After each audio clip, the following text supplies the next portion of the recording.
Boat number 26 from South Carolina. Level fishing arrives. Berkeley, Falcon boat, back dangler. Let's give it up. Sits in 42nd. That's going to be Anthony Gagliardi.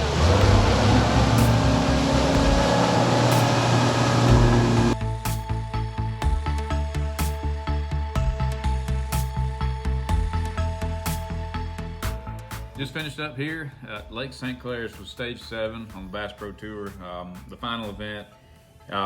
It was my first event in, I guess, about 6 weeks. You know, I missed 2 events, missed the Bass Pro Tour event as well as a Tackle Warehouse Pro Circuit when I was sick last month.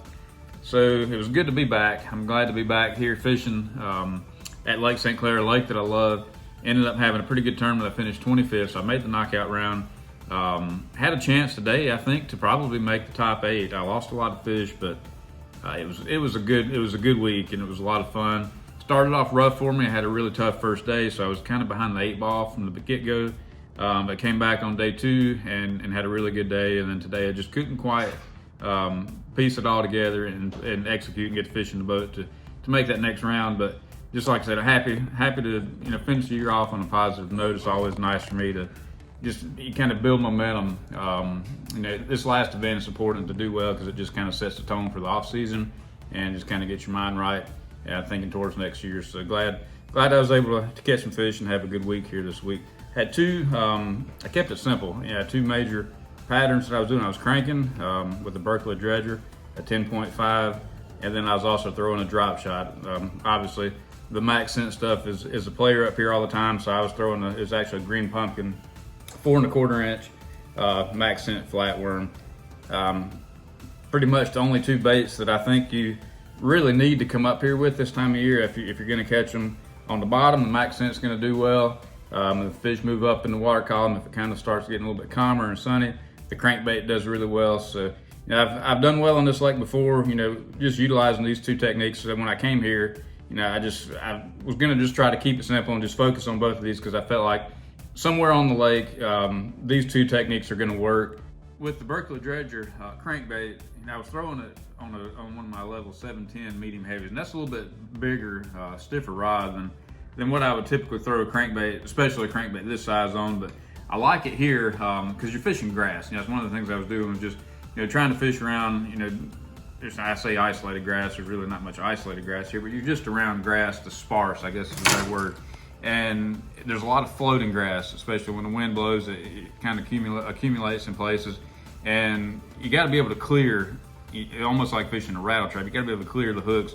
And I like that 710. That medium heavy rod gives me a lot of power to be able to clean the hooks off, and so I feel like I get more. It's more efficient. I'm not having to wind that crankbait in and clean the hooks off, so I can rip it like you would a rattle bait and be able to fish it back to the boat pretty effectively. So that 710 medium heavy is really good for that. I had it paired with a 7.3-to-1 Abu Garcia Premier, and I think it was 12 pound Gamma Edge fluorocarbon.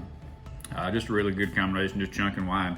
And that's basically all I would do. It's just you're blind casting. You're not really fishing targets. I would use my live scope a little bit just to kind of scan and pan, and if you saw a clump of grass or a fish, hopefully sometimes, but mostly I was looking for grass, and I would make that cast. But you're just kind of fan casting areas, and just being able to make super long casts with that 710 is helpful. And if you get bit at the end of the cast, which happens a lot here, that extra length and extra power on that rod, it really makes a difference driving the hook in.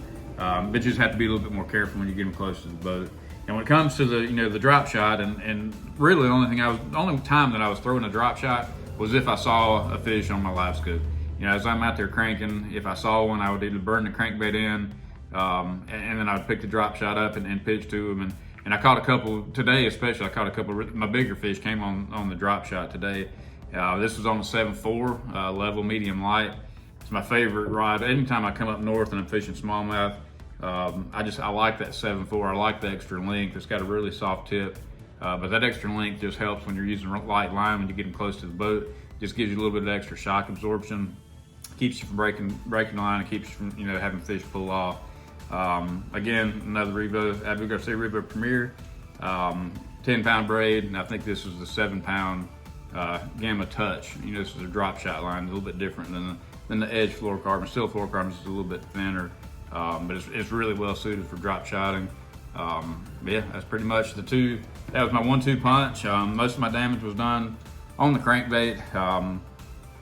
It was a lot of fun. You know, just you're making a lot of casts. You're out there, you're making a lot of casts, but you know, you hook those 3 and 4 pound smallmouth. They lock the dredger down like they do. It's a fun bite. It's a good bite, and just happy to end the year on a positive note. We've got 2 more cups that I'll fish. One this month, one next month. A little more laid back, a little more relaxed. So I'll enjoy those, but I'm ready for the off season, ready for some time at home, you know, some time with the family, and we'll do some cool stuff this winter, and we'll get getting back at it. And here in a couple months, it'll be time to start 2022.